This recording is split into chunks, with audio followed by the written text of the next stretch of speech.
I think we can all agree that a lot of people have been subjected to Guitar Hero at some point. We all know you wanted to be a rock star, but you didn't want to learn real guitar because that would hurt your hands and take a lot of precious time. So you'd resort to video games to scratch that itch and become so good at it that you tell your friends about it only for them to tell you to play real guitar. Everybody's experienced that, right? There were so many games in this series too, and you could rock out in the band if you wanted. There was one with Metallica, there was one with Van Halen, there was one for the family. There were a ton of these games being pumped out yearly. But these sequels didn't do much to make the game more interesting.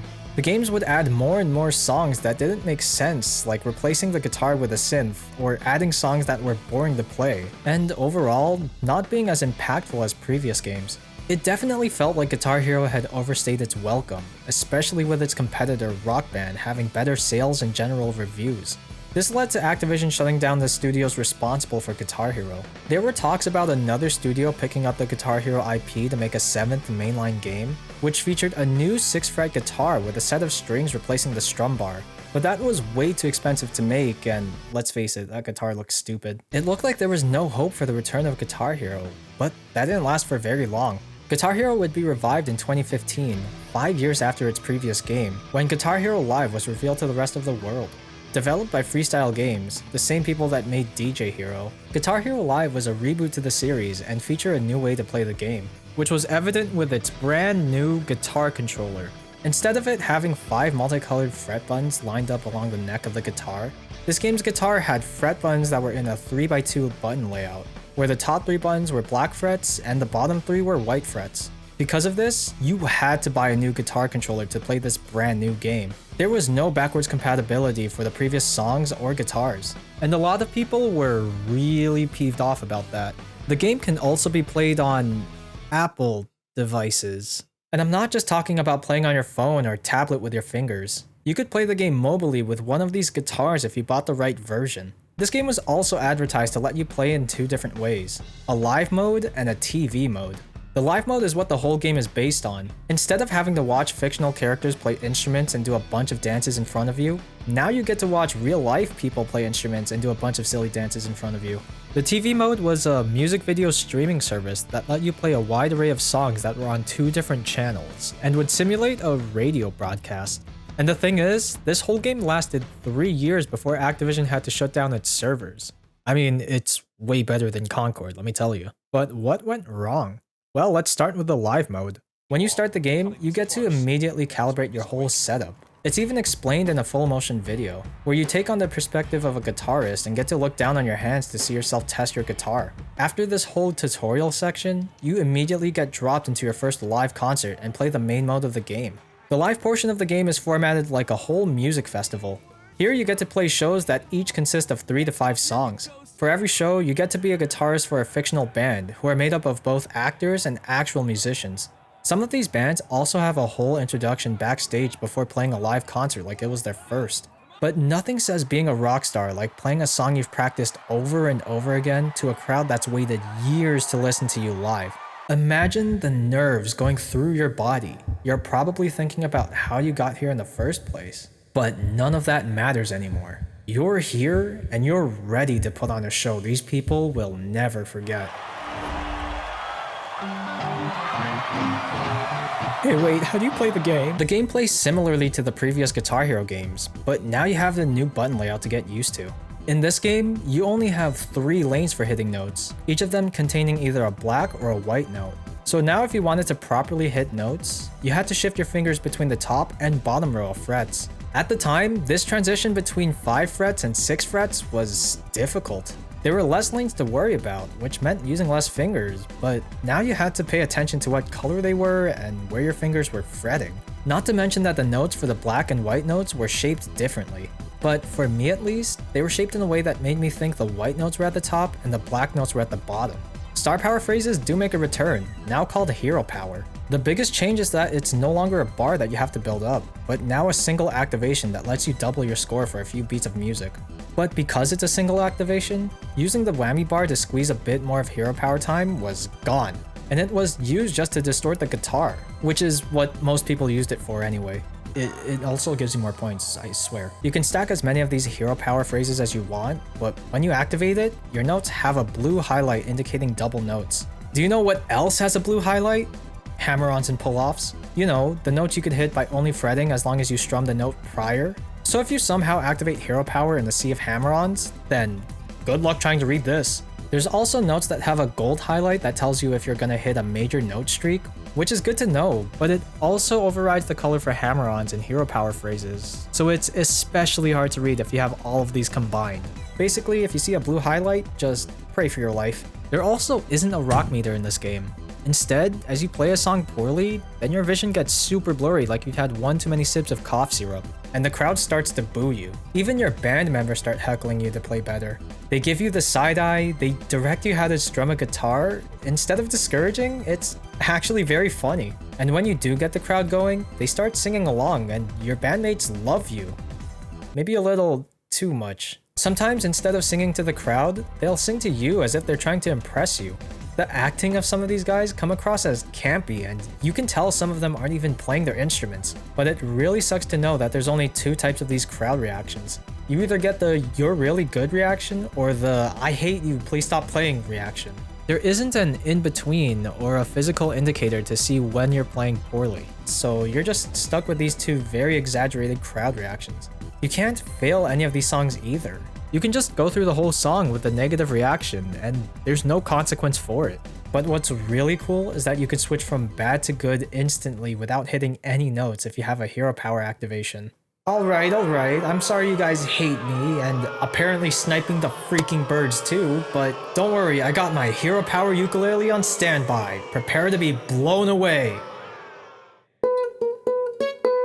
Oh my god! The whole live mode of this game is self-explanatory. Play lead guitar in these shows, unlock the songs in quick play for higher scores, collect behind the scenes footage, and progress through the festival. But that's really it. The whole selling point of this mode is to be in a setting where you can actually be in the band. But it isn't accurate though. I didn't see a cluster of phones trying to record me. The game wants to immerse you in these surroundings and play in different types of venues. But how can I focus on that when I'm trying to hit notes to unlock these venues? When you play in every venue and complete the game, then that's it. You unlock every song available in quick play and nothing else. No drums, no practice mode, no hyperspeed option, nothing from the previous games that Guitar Hero fans praised. By the way, the songs in this game were the weakest out of the entire series. They comprised of a lot of tame rock and pop songs, which didn't have a lot of super difficult sections. The hardest songs of the game were some classic rock and metalcore songs, but they still didn't have those ear-bursting guitar solos. And then there's Skrillex. However, you do get bonus highways for Guitar Hero TV when you complete a show. But what is Guitar Hero TV? Well, since the official servers no longer exist, I had to download a mod called GHTV Reloaded that re-enables the GHTV service with more songs, new content, and a dedicated server. I'll leave a link in the description of the mod, but if the numbers look off, then now you know why. In this second half of Guitar Hero Live, you get to play streamed music videos that are in these two channels being played in real time. They were themed too, so half an hour you can get rock songs and the next you could get indie songs. You could drop in and out of any song that was playing. It was really nice to have, and you could potentially discover new bands from this mode. Compared to the 42 songs that were in the live version, there were over 200 songs you could play in the TV version, and they would add more songs weekly. You could play these new songs a week early in the premium shows section, and would sometimes include the live versions of songs to keep up with the live theme. So there would be future support for this game, specifically for this TV mode. And that all sounds fine and dandy, but need I remind you who made this game? Every time you play a song, you get experience points to increase your player level and these coins that you can use to spend on various unlocks, such as new highways and player cards. You know, stuff that's there just to show off to other people. Then you can unlock different hero powers and a bunch of upgrades to increase the score you get. Some of these include freezing your multiplier and note streak temporarily, automatically playing some notes, or clearing the highway of current notes to get through a specific section. You have to spend coins in order to use some of these, including the 2x multiplier that you would see in normal Guitar Hero games.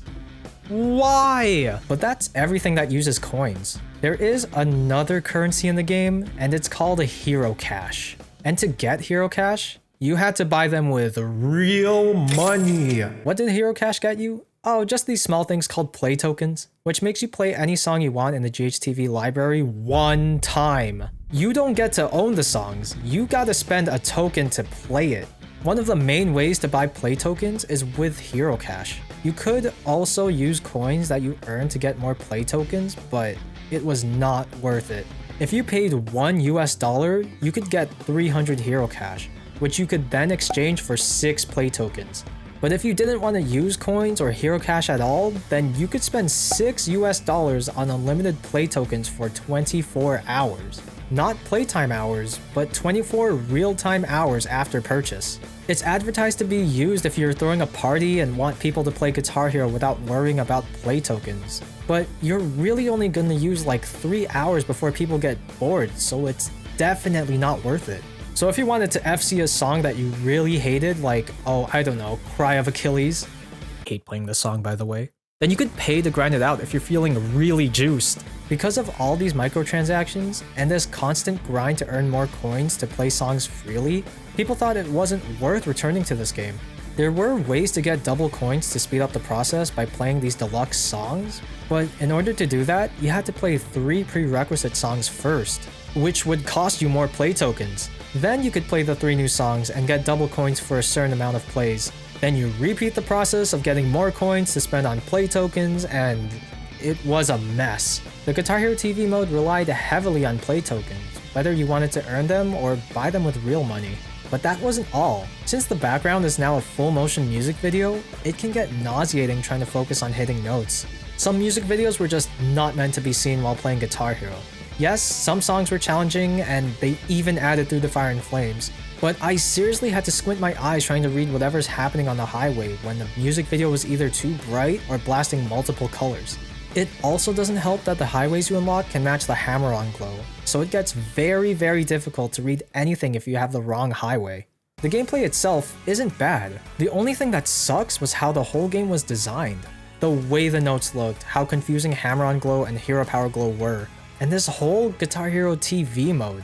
There was also a goddamn achievement where you had to strum 1,000,000 times in Guitar Hero TV. And I saw a video of some absolute unit connecting a power drill to their strum bar and leaving it on. It was crazy. This live mode really didn't matter. It was only used as a story mode, if you could even call it that. Multiplayer wasn't even implemented properly, and they even sold the game with 2 guitars. You plug in the stupid guitar and all you get is you and your friend going against each other playing the exact same chart for a higher score. Guitar duels weren't even here, co-op wasn't here, not even a separate bass track was added for multiplayer. There was a little sense of online multiplayer where there would be a live leaderboard against you and 9 other players, but I didn't really care about that. They also added a seasonal Rivals Arena update at some point where you could go up against another player who was playing in the same radio channel as you. You couldn't challenge anybody in your friends list and you couldn't choose which song to play. Just a random song in the channel and that's it. But hey, you do get rewarded by climbing up the ranks to increase your rival division. And the reward for getting to the top division is a player card with a number on it. It's not even worth it! Okay, so in the end, the game just failed to pull in a lot of players with what was promised. The new guitar and gameplay was intriguing, and it was fun to learn how to play a new Guitar Hero from scratch. But once you get past that, the amount of post-game content available wasn't worth coming back to. I mean, 200 plus playable songs right off the bat sounds crazy, but then you actually try to play some of these songs and you're met with microtransaction after microtransaction. It really rubbed people the wrong way. Even if you played without microtransactions, the grind to earn coins and get play tokens was such a chore. But even when you put all of that aside, Guitar Hero Live was just the same as any other Guitar Hero game. It was just another sequel. A half-baked, lackluster sequel. They did try to innovate by making the new guitar, but that was the only thing new that actually felt unique. The live motion videos were awkward as hell, and most of the time I couldn't even tell what was happening. The Guitar Hero TV service did have a ton more songs, but the means to play them were not appealing to anybody. It failed to make money not only with initial sales, but with the microtransactions too. And it's because of these reasons that Activision had to shut down the GHTV servers for good, leaving no trace of hope for the future. Wait, hang on, is that Guitar Hero on Tour 2? Yeah!